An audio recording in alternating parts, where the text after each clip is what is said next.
It has been too long. It has been far too long. But RL Talk is finally back after just under 2 years. My voice has changed a lot. RLCS has changed a lot. There's a lot more regions. There's a lot of things that have happened. So I am back. Still without my good companion Josh. But I am back to tell you all about it. So first, we're going to start off by quickly brushing over MENA, which, if you don't know, is Middle East and North Africa, new region to this season. What we're going to do is, since when I'm recording this at 9:10 local time in Europe, and MENA for some reason this weekend are doing Thursday and Friday. It's only 2 days, and they started it today on Thursday. I'm just going to brush over it quickly. I'm not going to go through it fully because I already know what happened in MENA as I'm watching this, because I'm watching it whilst I'm recording this. But I've done the predictions beforehand, but I kind of still feel guilty about going like, oh, I've done these. You have to believe me, guys, if they are right. So I'm just going to brush over them. Not going to go fully in depth like I am going to with APAC, although I don't really know much about APAC, as well as OCE and NA, where I'm more suited to because I know more about them. So for MENA, what have we got? Well, I'm really looking for a Falcons Esports, which was Sandrock Gaming when they got released. Now Falcon Esports. I'm really looking for them to just have full blown upper bracket run up to the final against O1 Esports, which was old Falcons Esports. So top two teams in MENA, pretty much looking for them to run through the rest of the bracket.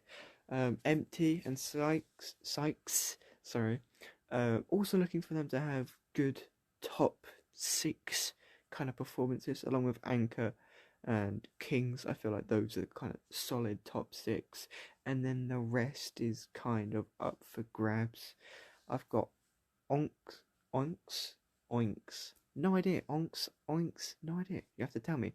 Onks Ravens and Mythical in 7th and 8th. I feel like, just looking at their rosters, they're the kind of teams that if someone's going to drop an opportunity, they're the ones that are going to pounce on that. And I feel like if they keep their structure and they don't panic under pressure when they're playing against some of these upper teams, they might cause an upset.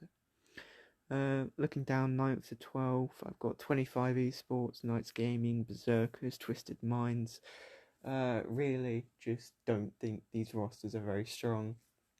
I think there's quite a distinct top part of the region, and then it's kind of starts to get a bit subdivided. But again, if these teams hold together, hold strong under pressure, they might be able to cause a couple upsets here and there, and then knocking out in the first round. If you didn't know, obviously, 16 team double elimination bracket, so lots of chances. Cola, Miracle Makers, Triple Esports, and Spoilers. I really just don't have much belief in them. Obviously, seeing this, a lot of them I haven't seen much of, and I don't know what to expect. If they pull off an upset, fantastic. I would love it. This would be fascinating. Obviously, this sounds like I haven't been watching MENA. I've just tuned in, so I have absolutely no idea what's going on right now. I haven't looked at the bracket, but we do as we say, and this is saying these 9th to 16th. I really think these are teams that could cause an upset if they hold themselves together, but I just don't see it likely at the moment, especially as we're so far into the season. I feel like teams are solidly prepared, especially after the break. Okay, so now moving on to APAC South. Again, another region that I don't feel like I know a lot about, so I am again just going to quickly skim through it, but I am going to mention some of the results a bit more close in detail instead of just running through the tables and where I think people will finish. Again, these kind of minor regions of APAC and MENA and Sub-Saharan Africa I feel like I still need to get to grips with watching their scene and stuff, and more than just knowing the top teams to really have a very strong opinion on their region. So we're going to look a bit closer in on the bracket, but not massively, because I still want to get this over and done with quickly, and I don't want to last too long talking about stuff that I don't really know a lot about. So, saying that, I think, again, like I expect in MENA, I feel like Gaming Gladiators and AHA really need to be the kind of teams to show their presence, go far through the bracket. I would be disappointed if I didn't see those two teams face each other in the upper finals. I feel like they've kind of cemented themselves away from the rest of the region. But obviously, if there was an upset to happen, like NSF or Meta Power, who I feel are top contenders against these guys as well as a couple others, maybe Asia Manji showing up here and there, maybe Godspeed Shoguns. So, I wouldn't not want an upset, but it would be out of the ordinary if these two teams didn't make upper finals against each other as well as grand finals. Speaking of NSF and Meta Power, I actually have them making upper semi-finals against Gaming Gladiators and AHA, as well as playing each other in the lower semi-finals.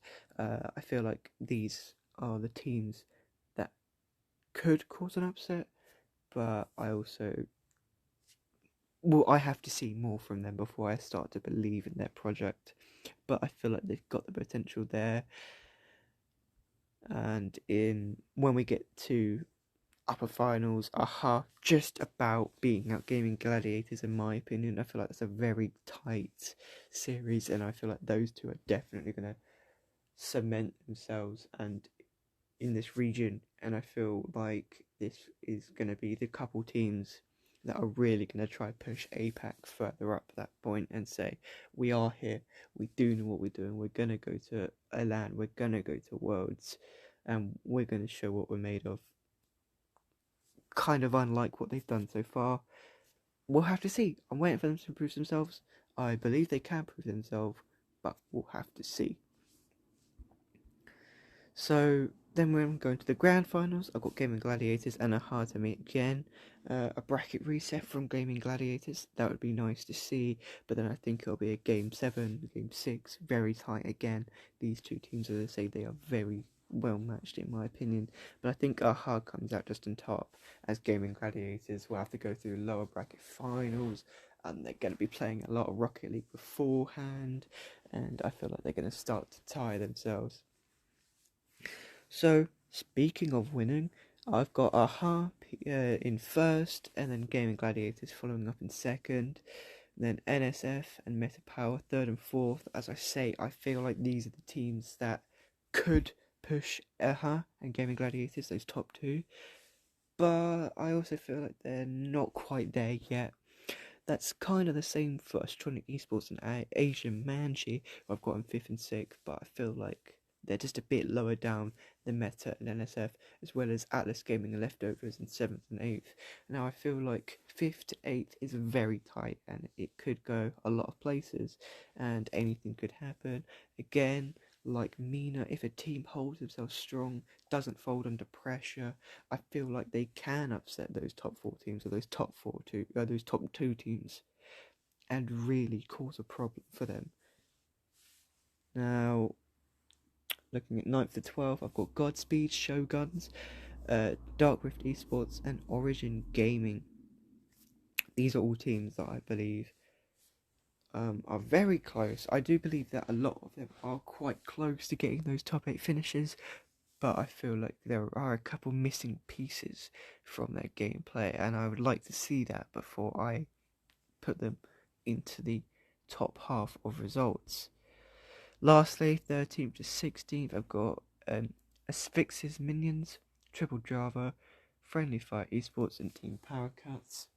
And I just feel like these teams most of them open qualified teams. Haven't watched a lot of them, so I can't put a lot of belief into them. But as I say, open to anything. Really excited to see some new teams in the regions, and it will be exciting to see what they do. So now over to our good buddies at OCE, 12 hours ahead of me, and unfortunately for me, they didn't release the brackets until quite late in the week, so it's hard to kind of record podcasts early for this, which is why this is quite a late release and why MENA has already started. Now, OCE, I've been watching OCE for about 5 seasons, but a lot of the teams are new, especially of the 16 teams. It's been a long time. It's been very interesting to see the progression of the region, especially since season 9. So, I feel like I'm more educated on this region to have an opinion, but still take it with a pinch of salt until we get to, places like NA and E, where I really think that I know more about what I'm talking about. Now, an interesting thing to note here is that Ground Zero released their roster. I'm not quite sure on what the thing is there. I think it was just a mutual release, and both people having different, wanting to go different places. Teams that stayed together, they went to use our bad, and they literally like 6 hours ago, as I'm recording this, they got picked up by Power, the Australian org ran by Lachlan, the Fortnite YouTuber, and he's finally moving over to get a good roster, probably one of the best in OCE history, or at least at the moment. And they'll be really interesting to see how Power do in their first regional. Obviously, the team as the players aren't new, but as an organisation that's new, and maybe the players have been disrupted by the changes. But I have high belief for them. So, speaking of that and new teams, Attack of the Invisible Ninjas, who used to be Canberra Havoc back in Season 8, Season 9, they mark their return. I believe that the old roster has returned, or at least it looks pretty similar. Okay, thanks, that was a motorbike. I believe that the roster has returned, or at least it looks pretty similar. And it will be really interesting to see how they match up forming back. I think they really move around the region a lot, and they always tend to find themselves back together, which is really interesting, as I feel like those players are kind of like fallbacks on each other, and they know each other well, and they know how to play together because they made Worlds, obviously, and that was impressive for a team like them back in those days. Or, well, in Season 9, where Renegades and Ground Zero, or Chiefs, were very battling it out for the top, and no one could really touch them. Additional people that are new are Kansas City Pioneers, Dire Wolves, Team Bliss. I mean, these are all just incredible teams that have never been around before, and this new format of RLCS has really opened it up to all these new players and given them so many new opportunities. It's really nice to see, and I really believe in some of these squads. Kansas City Pioneers, they went to LAN. Obviously, you could say a bit of like with Sandrock Gaming pulling out and them making it through the playoffs and not actually winning a series, but I believe that they are very young. They have some great players in this squad. The LAN experience will help them build on their skills, playing against those better opposition like Dignitas, Space Station. I believe they played against Reno Vitality at some point. That will really push this team forward, and I'm looking forward to seeing how they do this weekend. Speaking of them doing well this weekend, I've got them to come second overall. I think Power will edge them out in first, followed by Kansas City Pioneers and Dire Wolves in third, with Attack of the Invisible Ninja in fourth. I feel like there's a very good, solid top 6, top 7 in OCE, and I'm really looking forward to watching them this weekend. It'll be really exciting to see how the regional plays out, and you'll see that I haven't mentioned Renegade yet. I've actually got them joint 5th/6th with Team Bliss. I feel like they're going to have a couple stumbles, maybe a bit reminiscent to the end of last split. I'm just seeing them out of form at the moment. I haven't watched a lot of them, haven't had a lot of time, haven't seen them playing a lot of major tournaments, and I just don't have the belief in them at the moment. I would really love it if they could prove me wrong and show and return back to where they were before. But at the moment, I'm basing it off what I've seen, and they're going to be 5th. 7th and 8th, I've got Antic Esports and Eclipse Esports. These are teams that could push against Renegades and Team Bliss, but I feel like at the moment their roster is just lacking a bit. 9th to 12th, I've got Dumb Luck Esports, Kaka's Minions, Rent Free, 321s. I mean, some really creative names. These are great names, guys. Keep them up. It's really interesting to see how the region develops, especially with new rosters, new teams, people that I wouldn't have known before this new format in RLCS with the 16 teams. It used to be only be 8. And it's really interesting to see how the region has developed since this new incoming system. And I really look forward to seeing some of these teams. Obviously, I don't expect a lot from them, not watched a lot of them, not heard of a lot of them, but I'm really looking forward to how they play. 13th to 16th, I've got Tissy, Physicists, the Kibbles, and Temp. Again, Physicists and the Kibbles, great names, keep them up, guys. But I'm just not seeing a lot from their rosters, and I'm open to surprises, but these teams are quite low in open qualifiers against each other, and I feel like they are just going to have a bit of a problem trying to keep up with the momentum and the other fast pace of those top teams, which will put them in lower bracket, and then they'll struggle a bit against those mid-pack teams. So the final region of the day, we have gone through this quickly. From now on, I promise that the podcast will be longer. I don't have a lot of time at the moment. It's late. I'm watching MENA. I've got places to be, things to study. But I'm done with excuses. The only excuse I want to hear is why Space Station isn't top of NA leaderboard. I'm joking. I'm a Space Station fanboy. I'm joking, but I have done this properly. I haven't put them to be unrealistic. And I'm also looking forward to seeing NRG. I know that Musty tweeted about a rotational roster, as well as Garrett G said that on stream. Obviously, that might just be me being gullible, or the community being gullible. That hasn't been confirmed yet, or I haven't seen anything that's actually an official source confirming that, like the NRG themselves. But I'm going to take their word for it, and I believe that Musty will be playing in this weekend's regional, which is why I don't think they would do as good as they can. But it'll be interesting to see a content creator finally there in RLCS, someone that a lot of people watch and really interact with the community. It'll be really nice to see, and it'll be a good change for once. So, moving on from that, and to the predictions, I've got an easy run for G2. I mean, G2 up until the upper finals, I feel like they've got some good games going for them. Friends, then Team Envy or Complexity. I've actually got Team Envy to do quite badly this regional because I feel like the run of games don't suit them. New roster, Turbo benched, of course. I mean, roster mania has been ridiculous. There has been so much stuff going on. Atomic, I believe it was, put back into the main roster. Could be wrong. Turbo Pulsar, though, being benched. I mean, benching the 4-time world champion. I mean, it's a bold move. We'll see if it pays off for them. Obviously, some really interesting moves for Ghost, Exet, United. And the Sonics.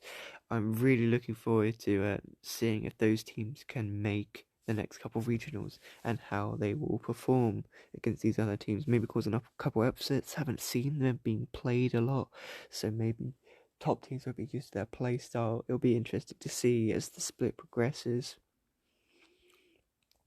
But in general, I've got the top teams being the top teams.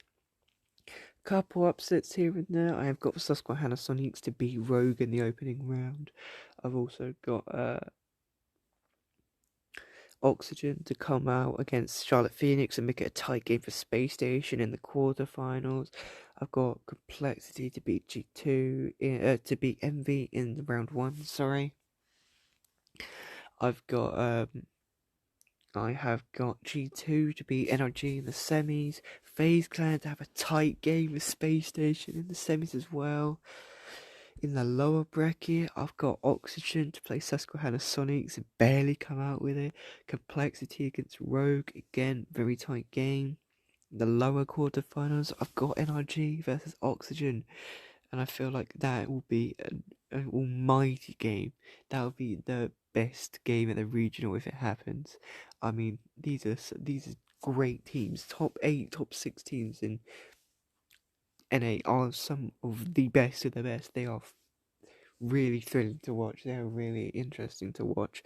Really good to see how the region develops, especially with transfers over the past literally like year and a half, and the way that the region has developed as it has with Complexity as well.